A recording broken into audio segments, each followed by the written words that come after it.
Je remercie également les parents d'élèves. Je remercie le docteur et son équipe. Je remercie aussi les sages-femmes ici présentes. Je remercie tous les élèves ici présents, en particulier les filles vierges. Je remercie aussi tous les invités. Alors, nous venons de passer un bon temps. Je remercie aussi au passage de vedettes qui ont pu animer cet événement. Alors, je voudrais saluer sincèrement le directeur et le corps professoral qui font beaucoup pour les élèves et qui éduquent.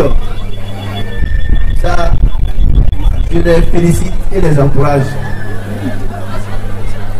Je félicite aussi, j'encourage aussi les parents d'élèves, les pères et les pères qui ont gardé leurs enfants jusqu'à cette période où elles sont vierges. Ce n'est pas donné à n'importe qui, à n'importe quelle femme, jusqu'en classe de terminale, de rester vierge. Et les statistiques nous ont montré qu'au CG du Verdecor, on a au moins 80%, les statistiques ont montré qu'il y a au moins 80% de femmes vierges sur les 69 femmes examinées. Je voudrais qu'on applaudisse le corps professoral et le directeur.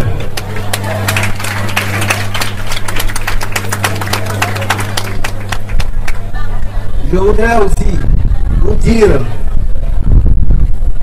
que l'un des fléaux les plus redoutables dans la vie scolaire de l'élève et qui constitue un handicap dans l'évolution de l'élève, c'est la grossesse.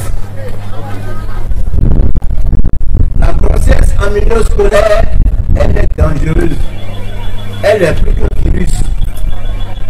Parce qu'une femme en état de grossesse, en troisième ou en terminale, elle ne peut pas supporter. Imaginez un instant que la femme de 14 ans ou 15 ans qui est en état de grossesse en troisième va passer tout son temps à dormir en classe. Parce que les symptômes de la grossesse sont visibles. Elle va commencer par avoir des vertiges, elle va commencer par avoir des nausées, elle va commencer par vomir en pleine classe.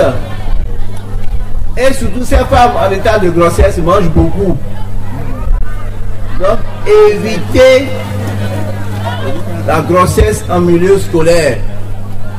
La grossesse et les études ne font pas bon ménage. Mais la virginité et les études font bon ménage. Je voudrais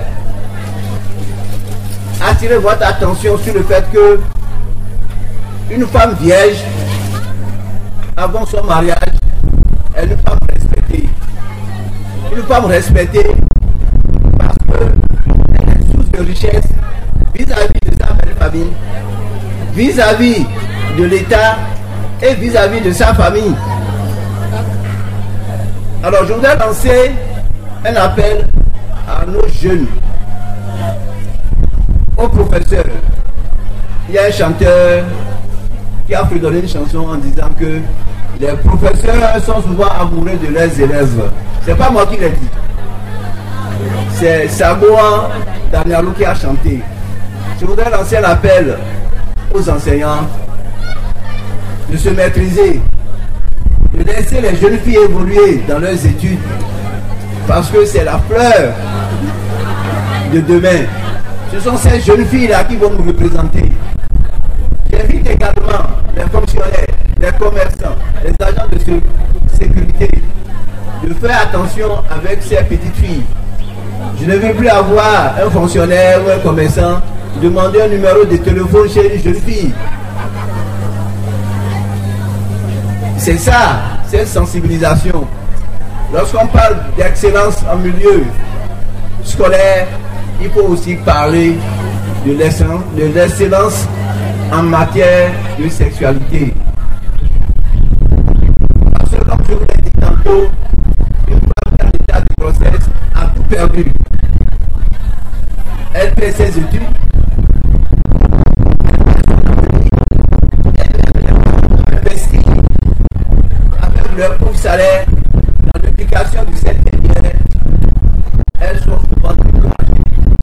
Mais comme c'est leurs enfants, elles sont obligées encore, quelle que soit leur colère, de revenir à la raison. Mais ce n'est pas une raison que nos jeunes filles constituent des cas, des fléaux dans la société.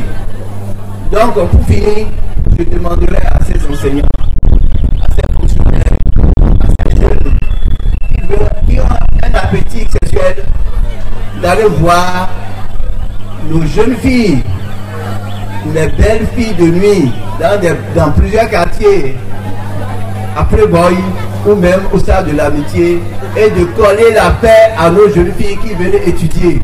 Je vous remercie.